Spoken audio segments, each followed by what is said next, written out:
بسم اللہ الرحمن الرحیم۔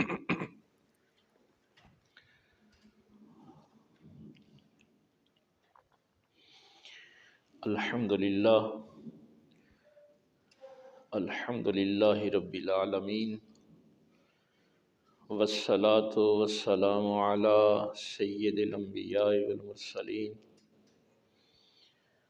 وعلی آلہ الطیبین الطاہرین واصحابہ اجمعین، اما بعد، فقد قال اللہ تبارک و تعالی فی القرآن المجید: اعوذ باللہ من الشیطان الرجیم، بسم اللہ الرحمن الرحیم۔ فہزموہم بإذن اللہ وقتل داود جالوت وآتاہ اللہ الملک والحکمۃ وعلمہ مما یشاء ولولا دفع اللہ الناس بعدہم ببعض لفسدت الارض ولکن اللہ ذو فضل علی العالمین۔ آمنت باللہ، صدق اللہ العظیم۔ اللہ رب العزت کی حمد و ثنا کے بعد اور پاک پیغمبر صلی اللہ علیہ وآلہ وسلم پہ ہدیہ درود و سلام پیش کرنے کے بعد، نہایت واجب الاحترام معزز علماء، سامعین و حاضرین، بزرگوں، دوستو، عزیز بھائیوں، یہ بات میں بار بار آپ کو یاد کرواتا رہتا ہوں کہ درس قرآن کی ضرورت اس شخص کو ہے جس کو اپنی آخرت کی فکر ہے۔ جو بندہ صرف اس دنیا کو ہی اپنی منزل سمجھتا ہے، اس کے لیے درس قرآن کی کوئی ضرورت نہیں ہے۔ جس کی منزل اللہ ہے، وہ اللہ تک پہنچنا چاہتا ہے، وہ شاید یہ حدیث پہلے بھی میں نے ایک دفعہ آپ سے عرض کی تھی کہ میرا اصل وطن وہ ہے جہاں سے میں آیا ہوں، اور جہاں پر میں نے پلٹ کے جانا ہے وہ ہے میرا اصل وطن۔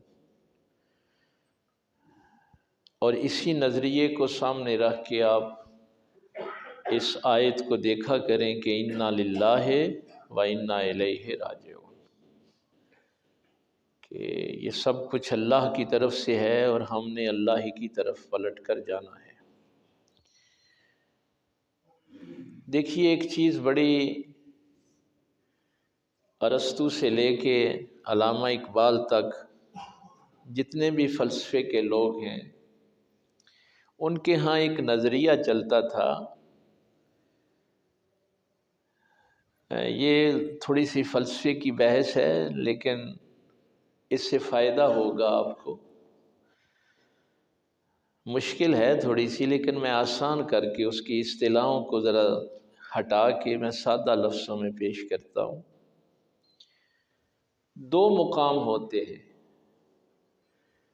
ایک مقام وہ ہے جہاں پہ کوئی چیز بنتی ہے، اور ایک وہ مقام ہے جہاں پہ استعمال ہوتی ہے۔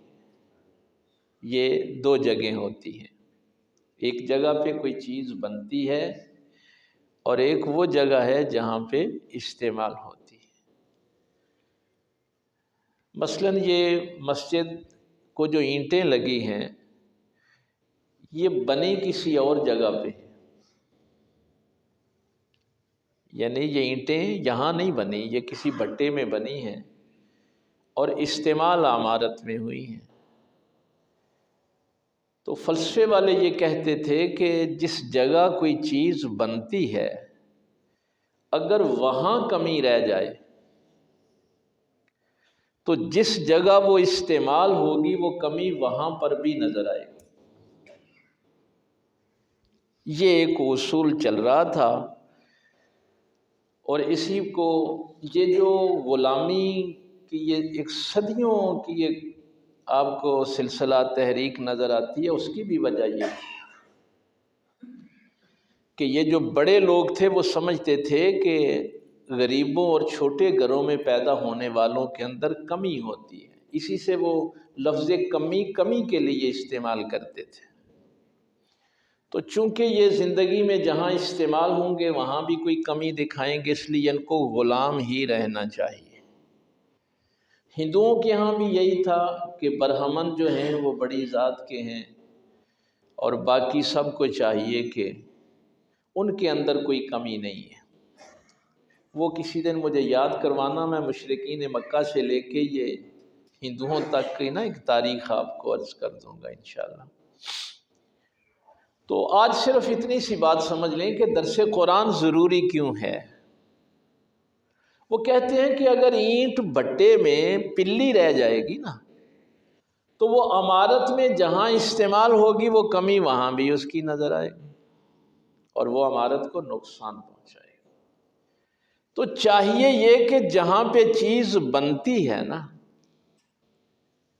وہاں اس میں کوئی کمی نہیں رہنی چاہیے، تاکہ جب وہ استعمال ہو تو اچھے طریقے سے استعمال ہو۔ ایک مثال وہ اور دیتے تھے، وہ کہتے تھے کہ بچہ بنتا ہے ماں کے پیٹ کے اندر، استعمال ہوتا ہے اس دنیا میں آ کے۔ اگر کسی بچے کی ماں کے پیٹ میں کوئی کمی رہ گئی، وہ اندھا ہو گیا ہے، اپاہج ہو گیا ہے، تو وہ کمی اس دنیا میں آ کے بھی اس کی برقرار رہے گی، وہ صحیح انسان کے طور پہ اپنا کام سر انجام نہیں دے سکے گا۔ مثالیں تو بہت سی انہوں نے دی۔ اب یہاں آ کے وہ رک جاتے تھے کہ جہاں کمی رہ جائے وہ کبھی دور نہیں ہو سکتی، لیکن قرآن نے آ کے ایک اور نظریہ دیا۔ قرآن نے کہا نہیں، اگر ایک بچہ مشرکین کے گھر میں پیدا ہوتا ہے، وہاں اس کی تعلیم و تربیت میں کفر ہے، شرک ہے، بدعت ہے، نقص ہے، لیکن اگر وہ بچہ میرے نبی کی صحبت میں آ جائے تو اس کی کمیاں دور ہو جائیں گی۔ یہ نہیں ہو سکتا کہ جہاں وہ بنا ہے وہ کمیاں نبی کی بارگاہ میں آنے کے بعد بھی باقی رہے۔ یہ ہے وہ وَيُزَكِّيكُمْ کا لفظ، اسی سے لفظ زکوٰۃ ہے۔ ہم اس کا معنی کر لیتے ہیں تزکیہ، پاکیزگی۔ عربی زبان میں زکوٰۃ کو بھی زکوٰۃ اس لیے کہتے ہیں کہ اس سے گروتھ ہوتی ہے، نشو و نما ہوتی ہے۔ تو جب اللہ فرماتا ہے نا وَيُزَكِّيكُمْ، میرا محبوب آیا اس لیے ہے کہ وہ تمہاری نشو و نما کرے، صرف پاکیزگی نہیں ہے۔ تو نشو و نما میں یہی ہوتا ہے کہ جو کمیاں رہ گئی ہیں وہ پیغمبر کی بارگاہ میں دور ہو جائیں۔ تو اگر میرے عقیدے میں، میری فکر میں، میری سوچ میں کوئی کمی ہے تو یہ تو ظاہر ہے ویسے ہی بڑھیا کتاب ہے نا۔ اللہ نے اپنے پیغمبر حضرت یحییٰ علیہ السلام سے کہا تھا یا یحییٰ خذ الکتاب بقوہ۔ کیوں جی؟ یا یحییٰ خذ الکتاب بقوہ، یعنی اللہ اپنے نبی سے بھی کہہ رہا ہے کہ استقامت کے لیے کتاب کو پوری قوت کے ساتھ تھام لے۔ تو یہ اس کی ضرورت ہے کہ میرے گھر سے لے کے، میرے ماں باپ سے، میرے مدرسے سے، میرے سکول کالج سے جو کمیاں میری فکر میں ہیں وہ اس قرآن سے دور ہو سکتی۔ دیکھیے دو ہی حدیثیں اہل سنت بھی اور اہل تشیع بھی دونوں بیان کرتے ہیں کہ پاک پیغمبر صلی اللہ علیہ وسلم نے کیا فرمایا،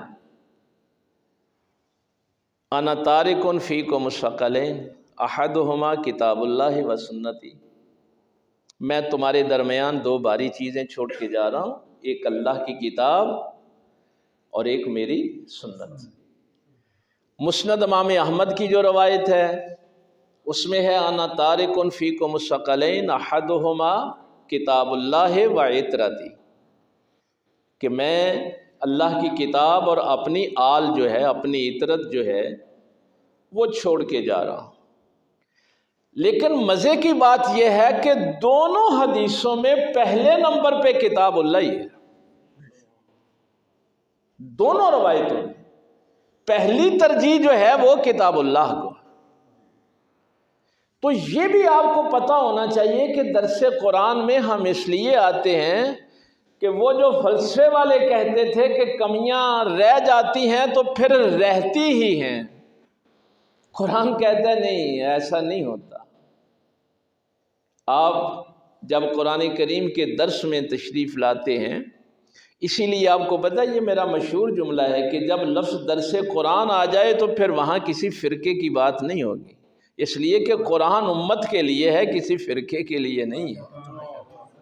ہاں، یہ نہیں ہے کہ ہم نام درس قرآن کا لیں اور اپنے فرقوں کی باتیں کریں۔ یہ جو ہم نے پچھلے درس میں یہ بات تھوڑی سی رہ گئی تھی، آج میں کوشش کروں گا اس کو مکمل کروں، کہ بنی اسرائیل کی یہ کمیاں بار بار، جو میں نے تھوڑی سی ہسٹری آپ کو قرآنی عرض کی تھی، کہ اللہ فرماتا ہے کہ یہ کمیاں ان کے اندر کیوں آئیں، کہ وہ نبیوں کی توہین کرتے تھے، اور توہین کس درجے کی؟ وَيَقْتُلُونَ النَّبِيِّينَ، اور انہوں نے نبیوں کو ناحق قتل بھی کیا۔ اب جب وہ نبیوں کی توہین کرتے تھے تو ان پہ پھر فرعون مسلط ہو گیا، پھر رونا دھونا شروع کیا، تو اللہ نے موسیٰ کو بھیجا کہ ان کو نجات دیں۔ یہ میرا جملہ آپ نے ذہن میں رکھنا ہے، جب بھی کوئی فرعون مسلط ہوا ہے تو اللہ نے نجات کے لیے بھی کسی بندے کو بھیجا ہے۔ اللہ تعالیٰ نجات کے لیے بھی اپنے کسی بندے کو بھیجتا ہے۔ نمرود سے نجات دلانی ہے تو ابراہیم کو بھیجتا ہے۔ یہاں پہ جو ہم نے سیکھا تھا کہ پچھلی آیت میں، کہ پھر موسیٰ کے بعد ان کا جو حشر ہوا،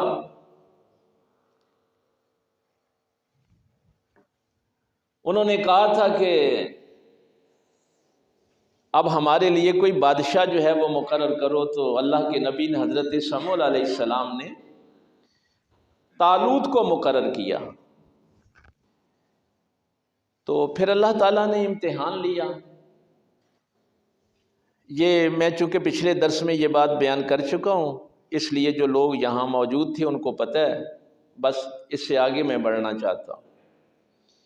حضرت عبداللہ ابن عباس رضی اللہ تعالیٰ عنہ کی جو روایت ہے اس میں 80,000 کا لشکر تھا، اور دوسری روایت میں 1,03,313 کا لشکر تھا۔ لیکن اللہ تعالیٰ نے فرمایا کہ ہم تمہارا امتحان لیں گے۔ ان اللہ مبتلیکم بنہر، راستے میں ایک نہر آئے گی، اس نہر سے تم نے پانی نہیں پینا۔ اب 80,000 کا یا 1,03,313 کا لشکر چلا ہے، اگر زیادہ پیاس محسوس ہو تو ایک چلو آپ نے تھوڑا سا پی لینا ہے، جی بھر کے نہیں پینا۔ یہ ابتلا، یہ آزمائش۔ فمن شرب منہ فلیس منی، اللہ غنی، ومن لم یطعمہ فإنہ منی الا من اغترف غرفۃ بیدہ فشربوا منہ الا قلیل منہ۔ فرمایا جو پانی پی لے گا وہ ہمارا نہیں ہے، جو نہیں پیے گا وہ ہمارا ہے۔ قرآن کہتا ہے کہ صرف تھوڑے سے رہ گئے، الا قلیل منہ، باقی سب نے پی لیا۔ یہ آیت جو ہے یہ بتا رہی ہے کہ ہم آزمائش کیوں لیتے ہیں۔ مثلا لشکر جو چلا ہے تو اس کو آزمائش میں کیوں ڈالا؟ اس لیے کہ جو اپنی پیاس پہ ہی صبر نہیں کر سکتا وہ میدان جنگ میں خاک صبر کرے گا۔ میدان جنگ کی تو صعوبتیں اور ہوتی ہیں۔ تو ان کو پہلے ہی آزما لیا گیا کہ ان میں سے سچے لوگ کتنے. تو جو 80,000 کی روایت ہے اس میں یہ ہے کہ 4,000 صرف رہ گئے، باقی سب نے پانی پی لیا. اور دوسری میں یہ ہے کہ وہ 3,313 جو تھے وہ رہ گئے، 1,00,000 جو تھا اس نے پانی پی لیا.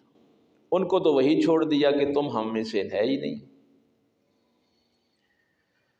اللہ غنی. اب یہ جو جملہ ہے یہ بڑا کمال کا ہے.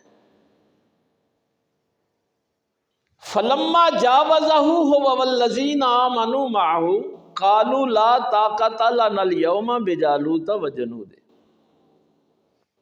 اب وہ جو 4,000 یا 3,313 بچے تھے، انہوں نے جب جالوت کا لشکر دیکھا تو انہوں نے کہا کہ ہم تو اس کا مقابلہ ہی نہیں کر سکتے، ہمارے اندر تو یہ طاقت ہی نہیں ہے.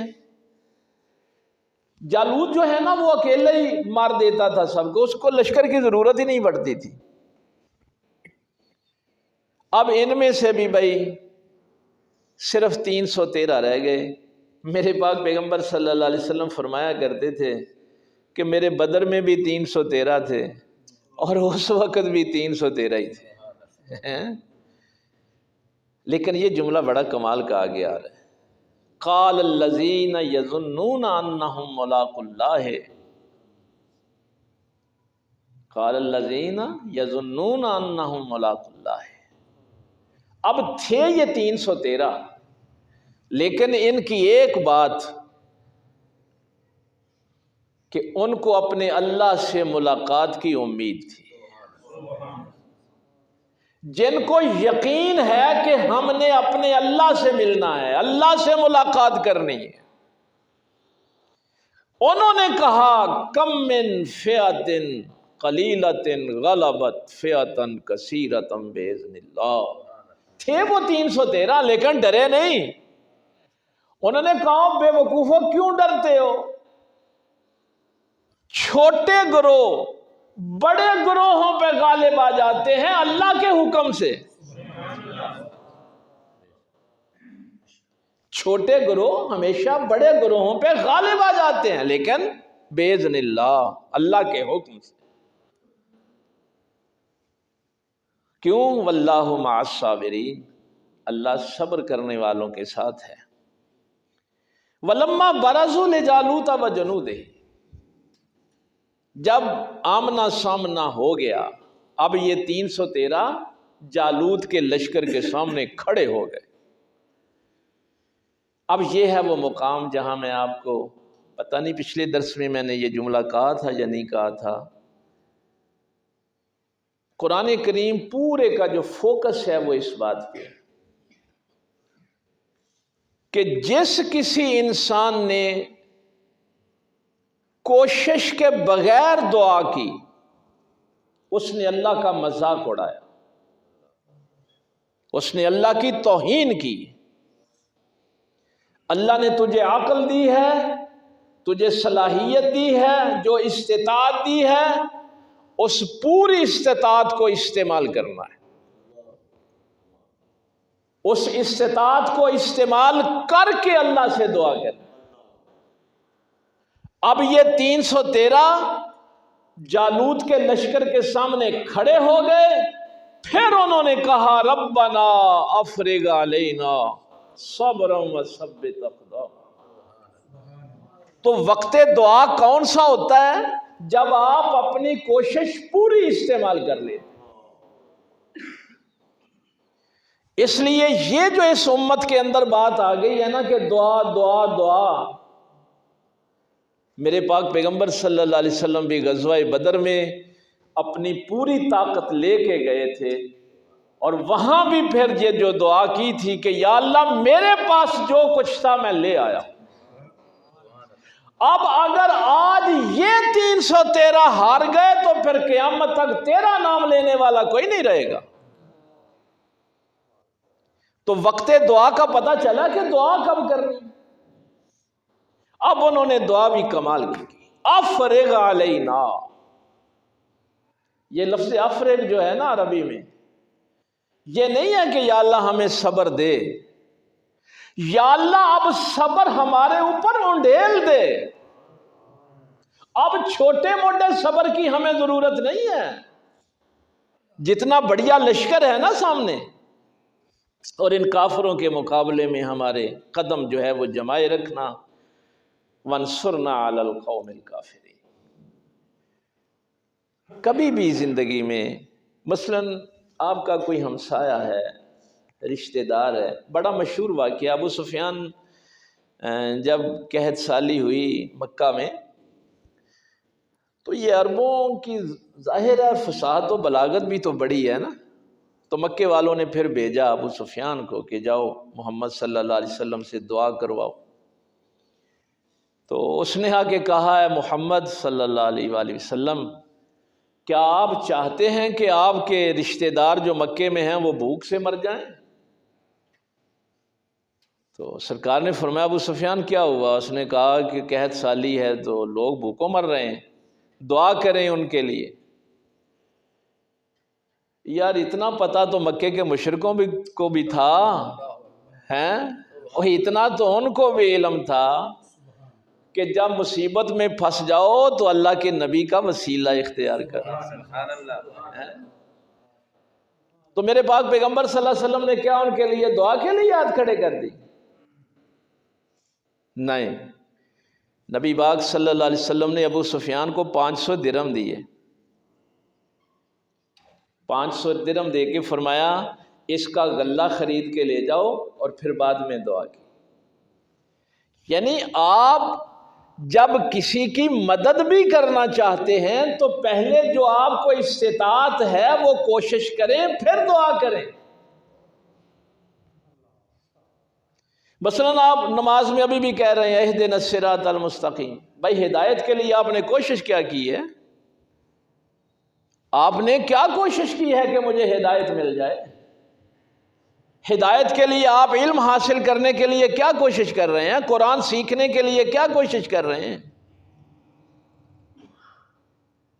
ایک بندہ مسجد میں بیٹھ کے یا اللہ ہمارے لشکر کو فتح دے، عمر فاروق مسجد میں آپ نے ایک کوڑا مارا اس کو،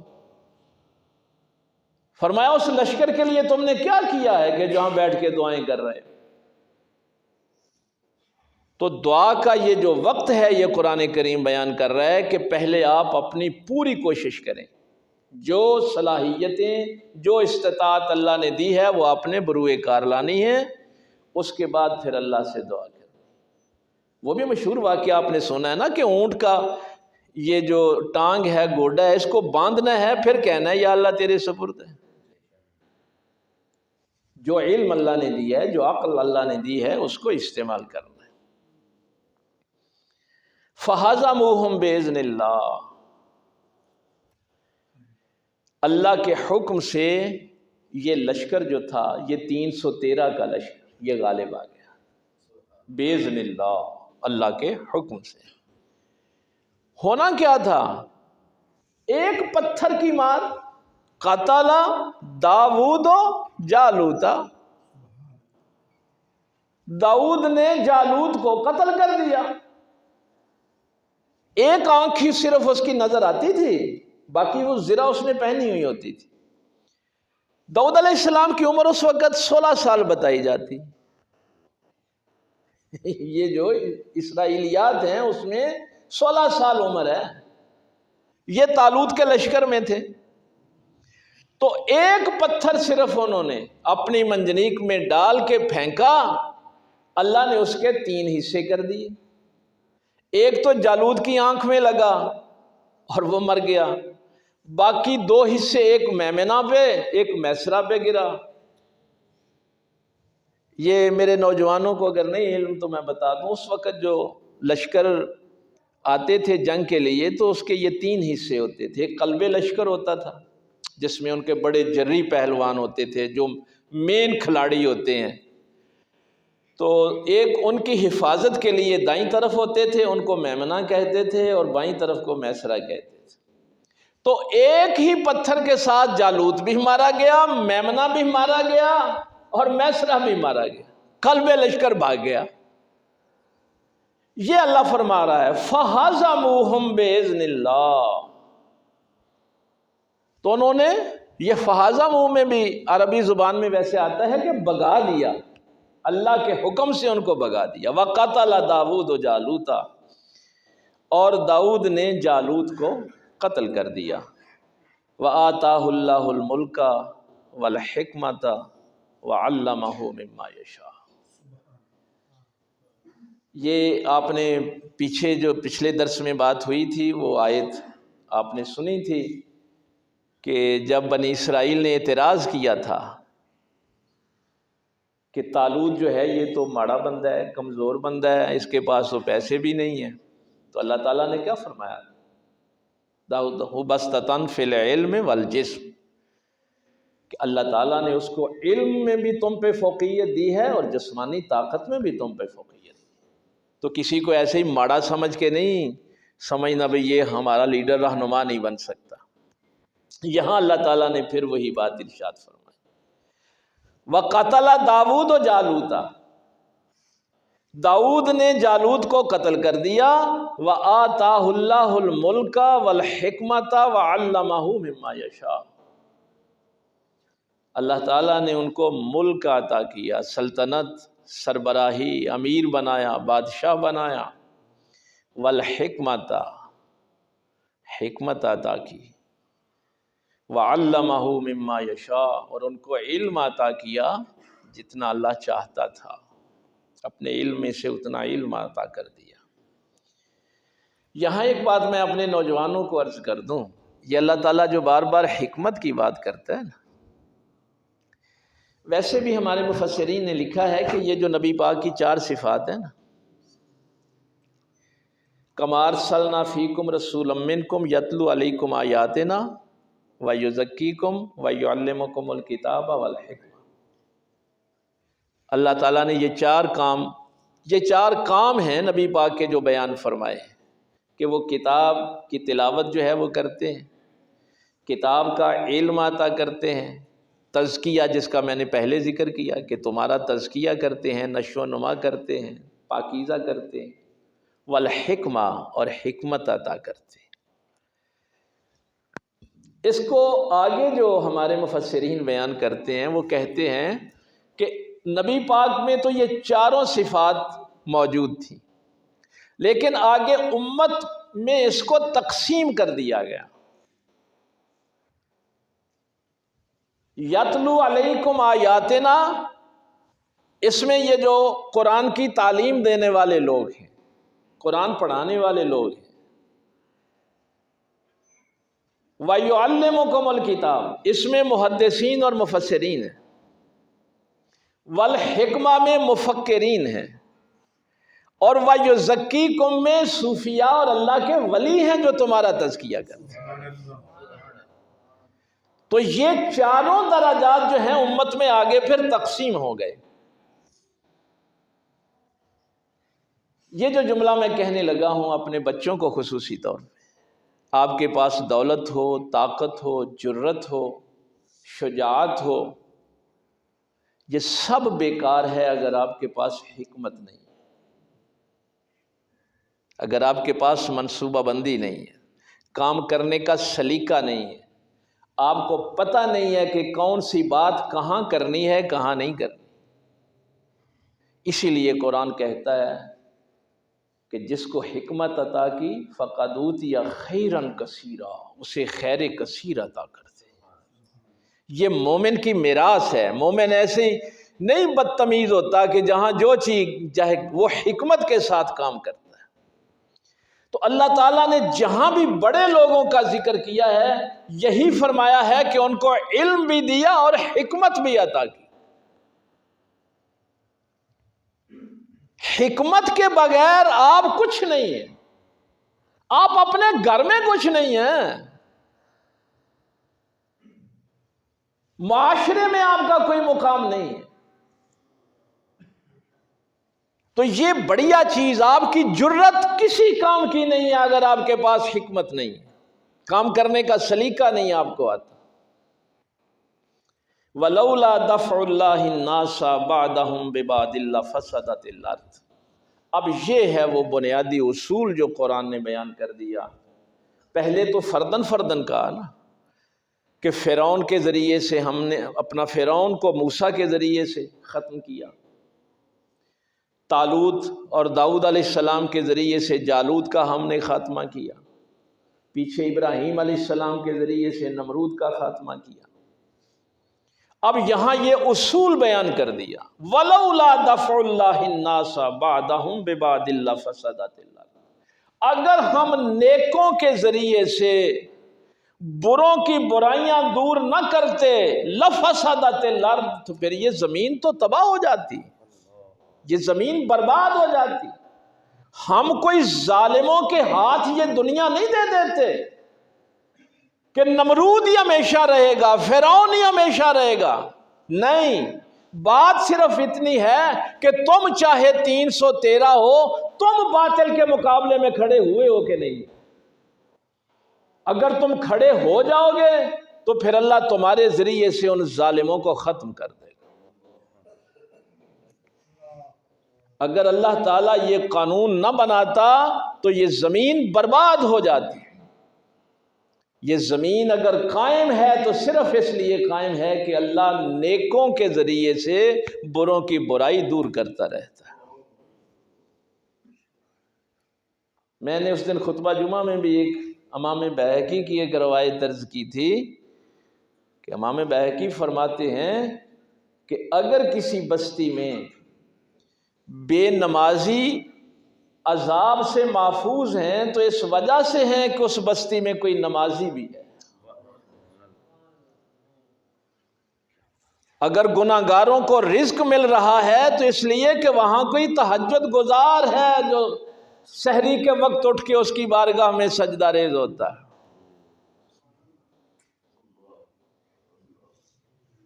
اللہ نیکوں کے ذریعے سے یہ سارے کام جو ہے، یہ عذاب جو ہے، ایک روایت میں نے شاید پہلے بھی یہ عرض کی تھی کہ کئی دفعہ عذاب آسمانوں سے نازل ہو رہا ہوتا ہے۔ میرے پاک پیغمبر صلی اللہ علیہ وسلم فرماتے ہیں کہ اس معاشرے میں سے ایک چھوٹا بچہ پڑھتا ہے بسم اللہ الرحمن الرحیم، تو اللہ تعالیٰ اس عذاب کو واپس بلا لیتا ہے کہ یہ بڑوں کو نہیں حیا، بچہ تو مجھے رحمان و رحیم کہہ رہا ہے۔ ایک روایت میں یہ بھی فرمایا کہ ایک وقت آئے گا کہ تمہارے اعمال ایسے ہوں گے کہ بارشیں نہ ہوں، لیکن اس وقت پھر یہ پرندوں اور جانوروں کے لیے اللہ بارش فرمائے گا، وہ بھی تو اس کی مخلوق ہے۔ اس لیے اگر آج ہم بچے ہوئے ہیں تو اس کی وجہ یہ ہے، حضرت ابراہیم ادم کا ایک بڑا مشہور واقعہ، بلخ کی بادشاہی تو انہوں نے چھوڑ دی تھی اس وقت، تو ایک جگہ بیٹھے ہوئے تھے، جیسے یہاں مدرسہ ہے، بچے قرآن کی تلاوت کر رہے تھے، تو چوری صاحب ایک آگے گھوڑے پہ بیٹھے ہوئے، تو وہ غضبناک ہوئے کہ ان بچوں نے اور قاری صاحب نے اٹھ کے میرا استقبال نہیں کیا۔ ہمارے ہاں بھی آج کل یہی مزاج ہے، قاری صاحب کو چاہیے کہ وہ اٹھ کے استقبال کریں ہیں۔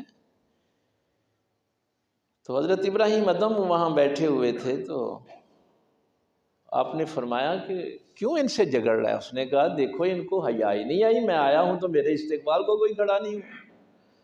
انہوں نے کہا یہ قرآن کی تلاوت کر رہے ہیں، پڑھ رہے ہیں، ان کے ساتھ تو کیوں جھگڑتا ہے؟ اس نے کہا جی یہ درس دا سارا خرچہ میں چکیا ہے، انہوں نے دانے شانے میں کالنا وا، انہوں نے ضروریات پوری کرنا وا، انہوں نے اینی بھی نہیں شرم ہے کہ میں انہوں نے انہیں پیسے دینا وا، گلا بھیجنا وا، تے پھر اٹھ کے میرا استقبال نہیں کرنا۔ حضرت ابراہیم ادم نے فرمایا تجھے غلطی لگی ہے، تجھے جو اللہ رزق دیتا ہے ان کی وجہ سے دیتا ہے، تو ان کو نہیں دے رہا، تجھے اللہ ان کی وجہ سے عطا کرتا ہے۔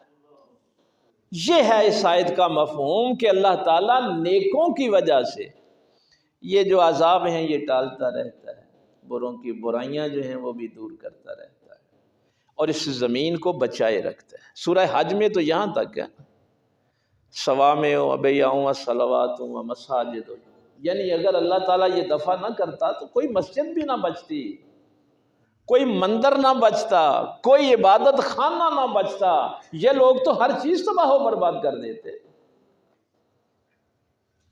تو اللہ تعالیٰ ہمیشہ ظالموں کو، یہ صرف آزمائش ہوتی ہے آپ کی، ہاں آزمائش ضرور ہوتی ہے، یہ اللہ تعالیٰ کی طرف سے ہے کہ اللہ تعالیٰ آزماتا ہے، تو اس کا یہ مطلب نہیں ہوتا۔ اور پھر آزمائش والے بھی ہیں، وہ کہتے ہیں کہ ٹھیک ہے اگر یہ سب کچھ اللہ کی طرف سے ہے تو پھر اس پہ وہ صبر کرتے ہیں، اور اللہ تعالیٰ ان کو پھر اجر بھی عطا فرماتا ہے۔ قرآن کریم کی میں 3 مثالیں عرض کر دوں۔ ایک تو نام پارے میں، اب آپ کہیں گے کہ یہ کیسے اللہ تعالیٰ کی رحمت جو ہے وہ نیکوں کی وجہ سے ہمارے اوپر نازل ہوتی ہے۔ اللہ غنی، مکے کے مشرک جب آئے انہوں نے آگے کہا کہ اے محمد صلی اللہ علیہ وسلم، اگر آپ سچے نبی ہیں تو ہمارے اوپر عذاب کیوں نہیں آتا، ہم برباد کیوں نہیں ہو جاتے؟ ہم یمن کی طرف جاتے ہیں، شام کی طرف جاتے ہیں، تو وہاں ہم دیکھتے ہیں کہ جن لوگوں نے نبیوں کا انکار کیا تھا، توہین کی تھی، وہ تو مارے گئے سارے، بستیاں برباد ہو گئیں۔ وَأَمْطِرْ عَلَيْنَا حِجَارَةً مِّنَ السَّمَاءِ أَوِئْتِنَا بِعَذَابٍ عَلِيمٍ، وہ مانگ رہے ہیں کہ آسمانوں سے پتھروں کی بارش ہو، دردناک عذاب آ جائے، اور اللہ کیا فرما رہے ہیں اگلی ہی آیت میں، مَا كَانَ اللَّهُ لِيُعَذِّبَهُمْ وَأَنْتَ فِيهِمْ، محبوب میں ان پہ عذاب کیسے نازل کروں جب تک تو ان میں موجود ہے؟ بھائی ہم نے تو قرآن سے بات سمجھنی ہے نا۔ اب دیکھا کہ اگر کسی معاشرے میں کوئی نیک موجود ہوتا ہے تو اس کے اثرات پھر پورے معاشرے کو جو ہیں اس کا فائدہ نفع جو ہے وہ ملتا ہے، یہ اللہ کا قانون ہے، اصول ہے۔ اب آگے سورہ فتح، صبح قاری صاحب سے پڑھ لینا یہ رکوع، اس مسجد والے بھائی سرفراز صاحب سے پڑھ لیں۔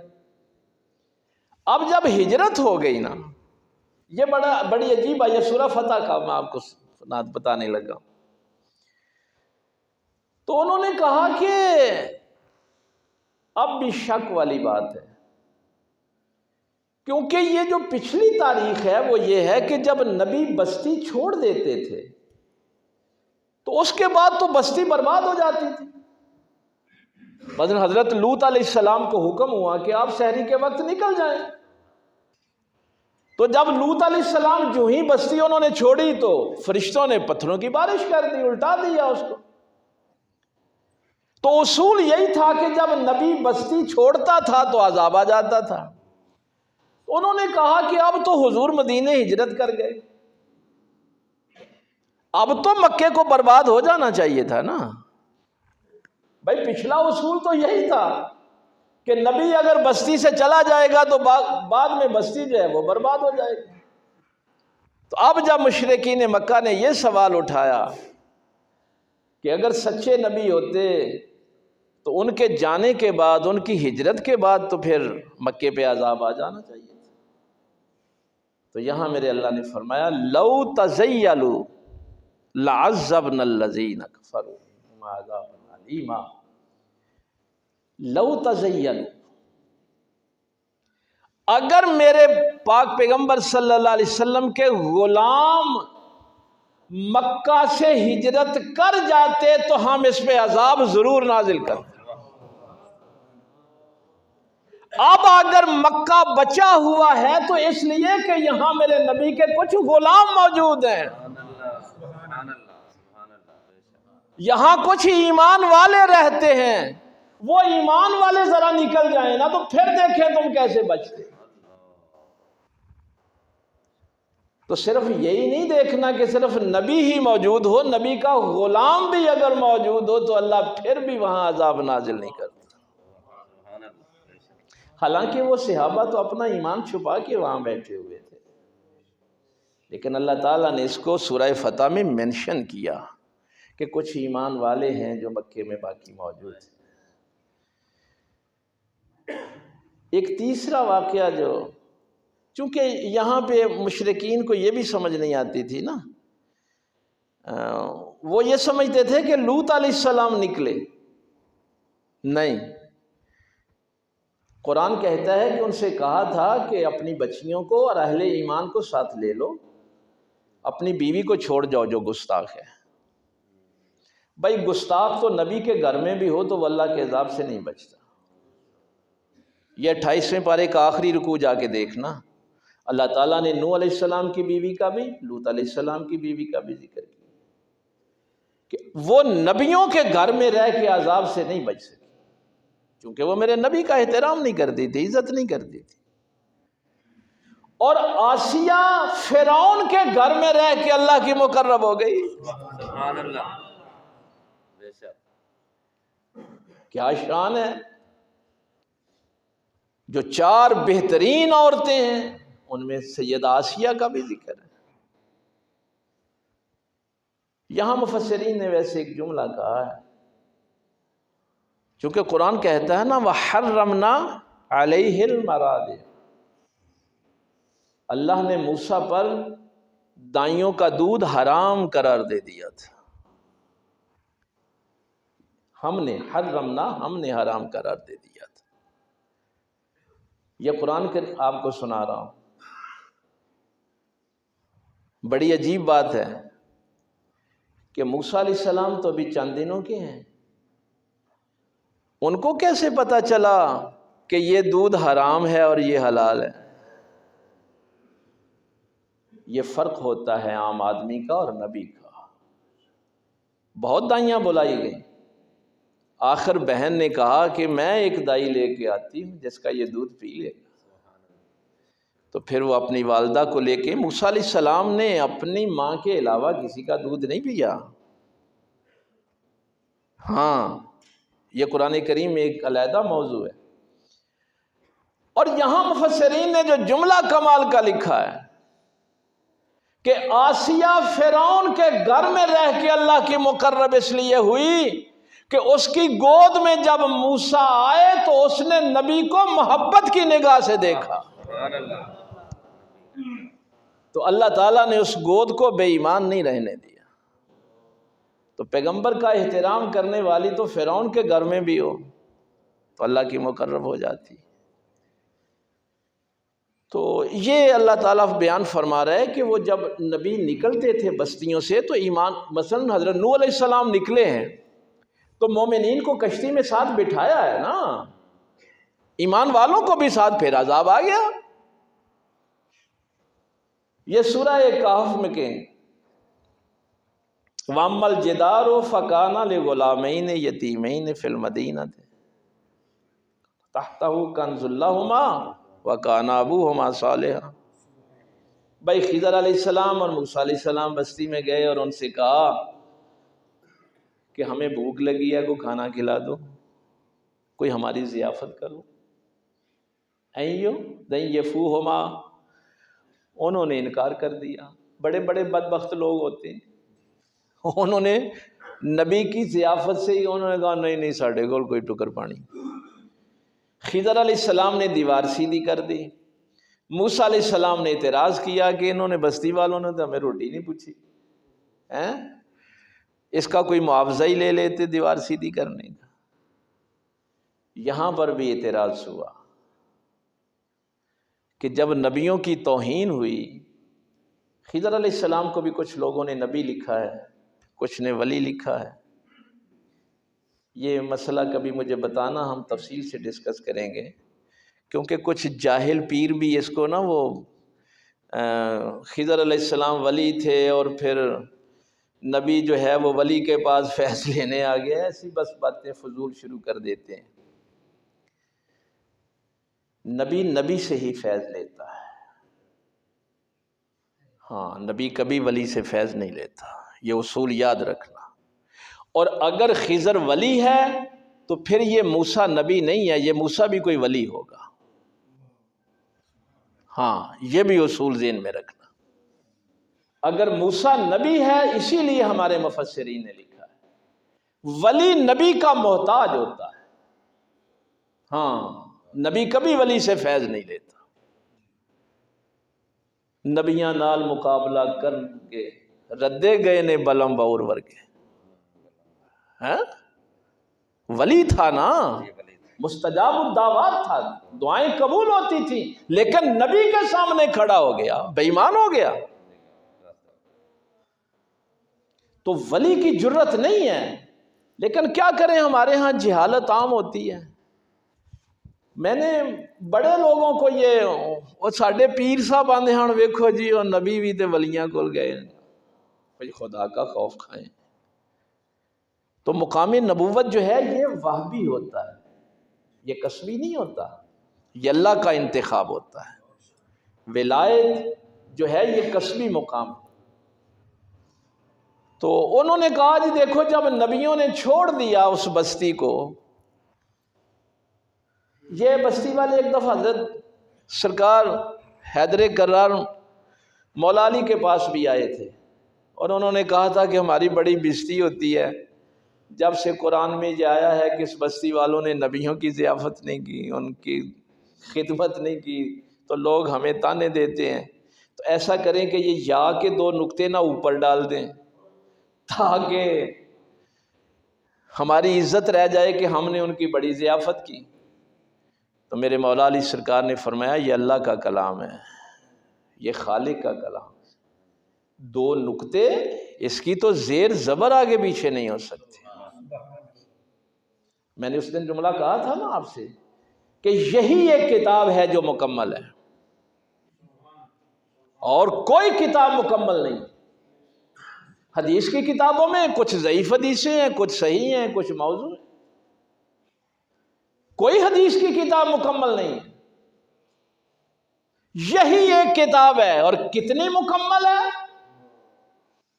کہ اس کتاب میں لفظ اللہ کا بھی اضافہ نہیں ہو سکتا. کیا اس کی تکمیل ہے کہ آپ اس میں لفظ اللہ ایک بڑھانا چاہیں تو نہیں بڑھا سکتے، اور اس میں سے ابلیس کا لفظ نکالنا چاہیں تو نہیں نکال سکتے، فرعون کا لفظ نکال نہیں سکتے. یہ ہے وہ مکمل کتاب جس میں نہ کوئی چیز داخل کی جا سکتی یا نہ نکالی جا سکتی. وہ میں نے گجرا والے اس دن، اچھا مجھے حیرانگی یہ ہوتی ہے کہ علماء پھر پریشان ہو جاتے ہیں. میں نے جب وہ مسئلہ بتایا، میں نے کہا کہ قرآن کریم میں جہاں بھی آپ لفظ محمد آئے گا نا، مثلا ما کان محمد ابا احد، میرے ختم میں یہ آیت آپ پڑھتے ہیں وما محمد الا رسول. تو جب آپ قرآن کی تلاوت کر رہے ہوں تو آپ محمد کے ساتھ صلی اللہ علیہ وآلہ وسلم نہیں پڑھ سکتے، اس لیے کہ یہ قرآن میں اضافہ ہو جائے گا. یہ بھی ہمارے ہاں بڑا وہ ماں کانا انگوٹھے چوم رہے ہوتے ہیں، ساتھ صلی اللہ علیہ وآلہ وسلم پڑھ رہے ہوتے ہیں. یار بنیادی مسئلے تو سیکھو. حضرت شاہ ولی اللہ محدث دہلوی رحمہ اللہ نے فرمایا تھا کہ اس کے ترجمے میں بھی صلی اللہ علیہ وآلہ وسلم نہیں لکھا جا سکتا. آپ قرآن کی تلاوت کر رہے ہیں تو لفظ محمد کے ساتھ آپ صلی اللہ علیہ وآلہ وسلم نہیں لکھ سکتے. کیوں؟ کہ قرآن نے نہیں لکھا. اس میں کسی چیز کا اضافہ نہیں ہو سکتا، اس میں تحریف نہیں ہو سکتی، اس میں اضافہ نہیں ہو سکتا. اس لیے یہ ختم پڑھنے والوں کو یہ بڑا چومنے کا ہوتا ہے نا، ساتھ وقف. اچھا یہ بھی نہیں پتا ہوتا کہ یہاں وقف کریں گے تو معنی جو ہے وہ بڑا عجیب بن جاتا ہے. یہاں وقف بھی نہیں ہے، آپ نے اس کو ترتیب کے ساتھ آگے پڑھتے جانا ہے. ما کان محمد ابا احد من رجالکم. تو وہ چھوڑ دیتے ہیں. بڑی جگہوں پہ میں نے یہ سر کو کھپایا ہے. اچھا وہ آگے دیکھو جی، پھر میں نے کہا یہ ہمارے بزرگوں نے، بڑوں نے اس کی تکمیل کے لیے یہ بات کی ہے کہ حضور کا نام بھی جب قرآن کی تلاوت کے دوران آئے گا تو ساتھ صلی اللہ علیہ وآلہ وسلم نہیں پڑھا جائے گا، ورنہ یہ قرآن میں اضافہ ہو جائے گا، اس کے ترجمے میں بھی نہیں لکھا جا سکتا. تو یہ مسائل بھی ساتھ ساتھ سیکھا کریں. ختم پڑھا جاتا ہو، خطبہ جمعہ ہو رہا ہو، یا آپ خود قرآن کی تلاوت کر رہے ہیں، ان موقعوں پہ آپ نے یہ کام نہیں کرنا، خاموش رہنا۔ تو انہوں نے کہا یہ بات درمیان میں، انہوں نے کہا کہ جب نبی نکل گئے دیوار سیدھی کر کے، موسیٰ اور خضر دو نبی نکل گئے، تو اب تو بستی کو برباد ہو جانا چاہیے تھا نا۔ لیکن قرآن کہتے ہیں کہ کیسے برباد کرتے، وَكَانَ أَبُوهُمَا صَالِحًا، وہ ان کا باپ جو صالح تھا اس کی تو قبر وہاں موجود تھی۔ وہ ایک بڑھیا کا واقعہ جو ملتا ہے اس کے بارے میں کیا؟ ہم تو بھائی قرآن کے طالب علم ہیں، نہیں حضرت نوح علیہ السلام کے؟ ہاں قرآن میں جو ہے ہم تو وہ بیان کر رہے ہیں، یہی تو ہم روایتیں، یہ قصے کہانیاں تو بیان نہیں کرتے۔ یہ لو تزیلوا والی بھی ہم نے قرآن سے سورہ فتح سے بیان کی، ہم نے پاک پیغمبر صلی اللہ علیہ وسلم کی بات بھی قرآن سے بیان کی۔ قصے کہانیاں بیان کریں گے تو معاملہ، اس دن میں نے بھائی سرفراز صاحب کی مسجد میں یہاں سے ہی بات شروع کی تھی کہ مسلمانوں میں پہلا فرقہ کیوں بنا تھا؟ پہلا فرقہ پتہ ہے نا آپ کو؟ خارجیوں کا بنا تھا۔ اسلام میں جو پہلا فرقہ بنا ہے نا وہ خارجی تھے، جنہوں نے نہروان میں سرکار مولا علی کے خلاف جنگ لڑی۔ اور ان کو خارجی کیوں کہتے ہیں؟ یہ تو نماز بھی پڑھتے تھے، روزے بھی رکھتے تھے، سخاوت بھی کرتے تھے، ان کو خارجی کیوں کہتے ہیں؟ اس دن میں نے اس درس قرآن میں یہی بات کہی تھی کہ ایک ہے اس قرآن کے الفاظ، ایک ہے اس کا فہم، یہ دو چیزیں ہیں۔ قرآن کے الفاظ میں کوئی اختلاف نہیں، الفاظ کی وجہ سے آج تک کوئی فرقہ نہیں بنا۔ پہلا فرقہ جو بنا وہ فہم قرآن کی وجہ سے بنا۔ خارجیوں نے کیا کہا تھا؟ لا لہ الحکم الا للہ، اور مولا علی سرکار نے آگے سے کیا فرمایا؟ کلمۃ الحق، الفاظ ٹھیک ہے، کلمہ حق ہے، تو الباطل، اور اس سے مراد باطل ہے، اس کی تفہیم باطل ہے۔ یہی ہمارے مفسرین لکھتے ہیں کہ اگر صحابہ کے دور میں کوئی اپنی مرضی سے قرآن سمجھے گا تو اسلام سے خارج ہو جائے گا، کوئی علی کے وساطت سے سمجھے گا تو صاحب ایمان رہے گا۔ قرآن کا مفہوم وہ ہے جو رسول اللہ بتائیں یا باب العلم بتائیں، جو اپنی مرضی سے اس میں اپنا فہم داخل کرے گا وہ جہنمی ہو جائے گا۔ فرقے جب بھی بنتے ہیں جب ہم اپنا فہم اس میں شامل کرتے ہیں، تو دیکھیے وہ فہم قرآن کی وجہ سے وہ خارجی ہو گئے اور مولا علی پر کفر کا فتویٰ لگا دیا، آیت بھی قرآن کی پڑھتے تھے۔ اس لیے قرآن میں کبھی بھی آپ نے اپنی رائے نہیں دینی، اپنی رائے کبھی نہیں دینی۔ تفسیر بالرائے گمراہی ہے، جہنم ہے۔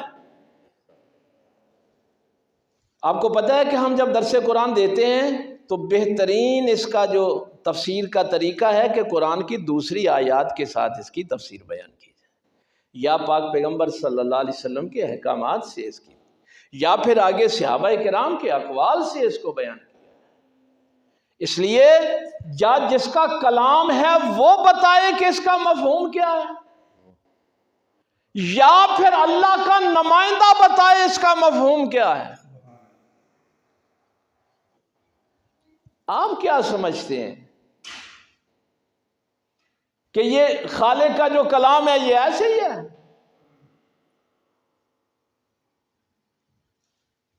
علامہ اقبال کے کلام کی کتنی شرحیں لکھی گئیں؟ 50 سے زیادہ لکھی گئیں اور ابھی تک لکھی جا رہی ہیں۔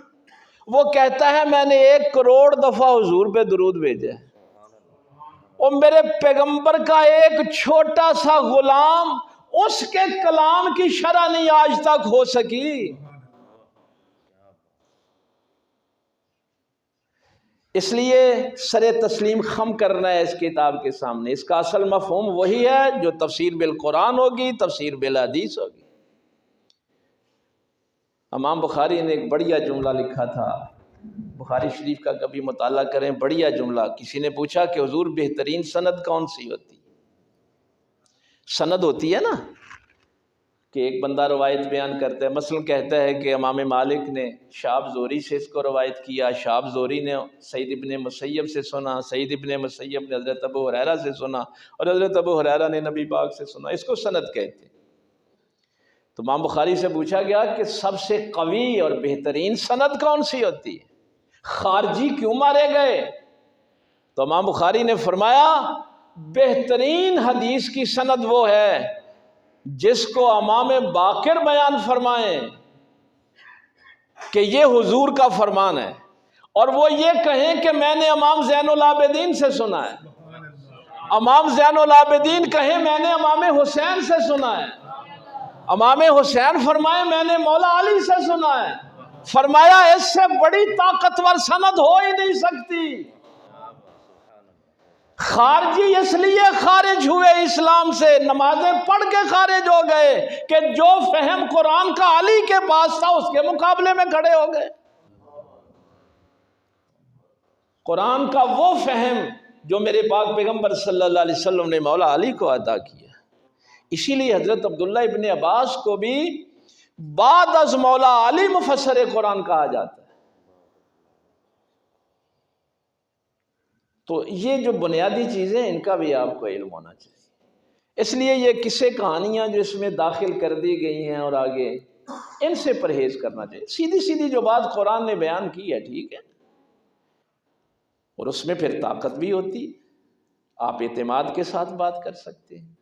باقی اسرائیلیات میں ایسی روایتیں ہیں جو آپ بیان کر رہے ہیں، اسرائیلیات میں بہت سی ایسی روایتیں ہیں، لیکن ہم ان سے نہیں، ہم استفادہ کرتے ہیں اللہ کے پاک پیغمبر صلی اللہ علیہ وسلم سے اور سرکار کی اہل بیت سے، مولا علی کے در پہ بیٹھے ہوئے ہیں، تو وہاں سے جو ہمیں مفہوم ملتا ہے وہ ہم آپ کے سامنے رکھتے ہیں۔ یہی قرآن کی بہترین تفسیر ہے۔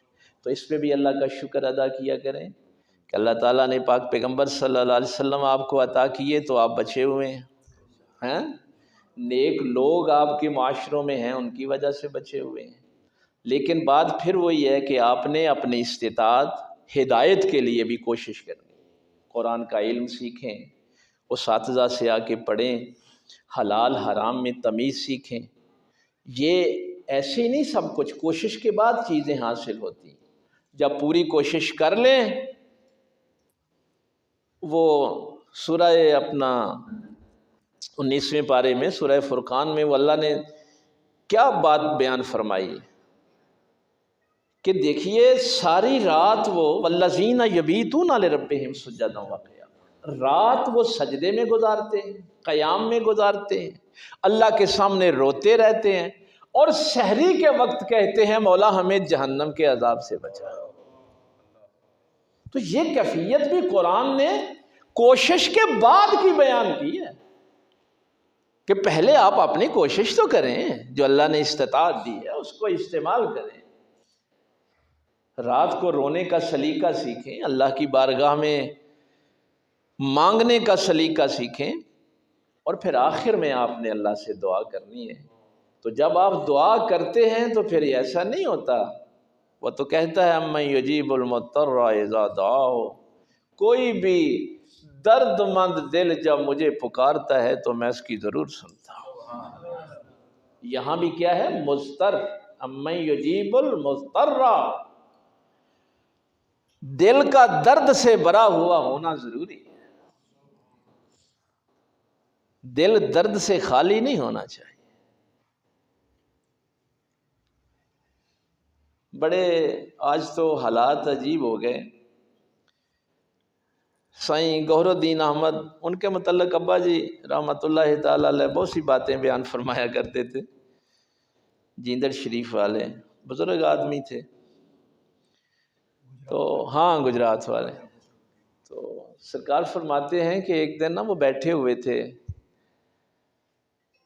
تو ایک بندہ آگے آ کے کہنے لگا سرکار میرا نا بیٹا بہت بیمار ہے، میں درد کی بات آپ کے سامنے رکھنے لگا، درس تو مکمل ہو گیا،